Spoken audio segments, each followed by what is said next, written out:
नमस्कार दोस्तों, मेरा नाम है डॉक्टर मनन गुप्ता और मैं हूं एक आईवीएफ स्पेशलिस्ट और लैप्रोस्कोपिक सर्जन। आज हम बात करेंगे कि आईवीएफ में बच्चा बनता कैसे है। आईवीएफ में बच्चा टेस्ट ट्यूब के अंदर नहीं बनता है। तो कभी भी एक बच्चा बनाने के लिए एक हेल्दी अंडा चाहिए होता है और एक हेल्दी स्पर्म चाहिए होता है। तो हेल्दी एग्स बनाने के लिए महिला के सेकेंड डे से यानी कि पीरियड के अगले दिन से अंडे बनाने के इंजेक्शन दिए जाते हैं। वो रोज़ दिए जाते हैं 10 से 12 दिन के लिए। 10 से 12 दिन इंजेक्शन जब महिला के चल रहे होते हैं तो हर 3 से 4 दिन में अंडों का साइज़ देखने के लिए उसका अल्ट्रासाउंड करा जाता है। जब उसके अंडे 18 से 20 mm के हो जाते हैं तो एक इंजेक्शन दिया जाता है जिसको ट्रिगर बोलते हैं। ट्रिगर देने के बाद अंडा फूट जाता है, अंडा निकल जाता है। जब अंडा निकल जाता है तो एक प्रोसीजर करते हैं जिसको कहते हैं ओवम पिकअप। तो बेसिकली जितने भी अंडे उसके शरीर के अंदर बने हैं उनको हम प्रोसीजर करके शरीर के बाहर ले आते हैं।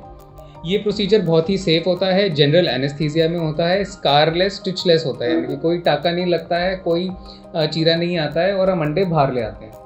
उसी दिन हस्बैंड का सीमन सैंपल लिया जाता है। तो हस्बैंड के सीमन सैंपल के साथ और जो अंडे निकाले हैं उनके साथ एक कंट्रोल्ड एनवायरनमेंट में लैब के अंदर दोनों को इंसेमिनेट होने के लिए यानी कि फर्टिलाइजेशन के लिए रख दिया जाता है। जो एनवायरनमेंट होता है उसमें ह्यूमिडिटी कंट्रोल्ड होती है, टेम्परेचर कंट्रोल्ड होती है और जो मीडिया होता है यानी कि जो एक मीडियम होता है जिसके अंदर दोनों का फर्टिलाइजेशन हो उसमें ओवरनाइट रख दिया जाता है। 2 से 3 दिन बाद उसी मीडिया में हमें एम्ब्रियोज मिलते हैं यानी कि छोटे छोटे भ्रूण मिलते हैं, यानी कि बहुत ही माइन्यूट फॉर्म ऑफ बेबीज़ कह सकते हैं हम। वो हम लोगों को लैब में मिलते हैं। उनको माइक्रोस्कोप में देखा जाता है। उसमें से जो सबसे हेल्दी एम्ब्रियोज होते हैं जिनका सबसे ज़्यादा डिवीजन होता है उनको अलग कर लिया जाता है। तो उनमें से जो सबसे हेल्दी एम्ब्रियोज होते हैं जिनमें सबसे ज़्यादा ग्रोथ होती है, जिनमें सबसे ज़्यादा साइज़ होता है जिनका, उन एम्ब्रियोज को अलग करके वापस महिला में रखा जाता है। जो वापस महिला में रखने का प्रोसीजर होता है उसको कहते हैं एम्ब्रियो ट्रांसफ़र। बहुत ही सिंपल प्रोसीजर होता है। इसमें कैथेटर में एम्ब्रियोज लोड करके नीचे बच्चेदानी के रास्ते, वजाइना के रास्ते यूट्रस में रखा जाता है।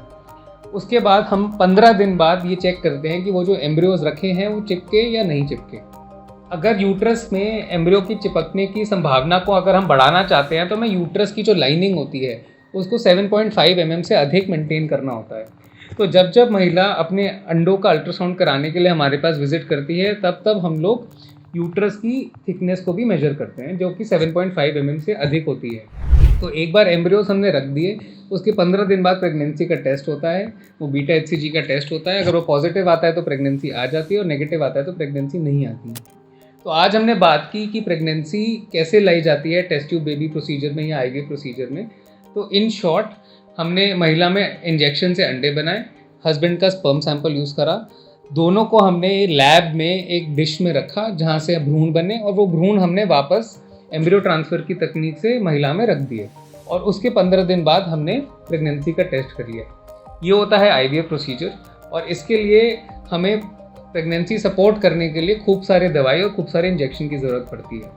पूरा प्रोसीजर 15 से 20 दिन में पूरा 100% कंप्लीट हो जाता है और इसका सक्सेस रेट 60 से 70% तक हम लोग अब अचीव कर पा रहे हैं। Thank you and all the best. For any further queries, you can call Delhi IVF or Elantis Healthcare.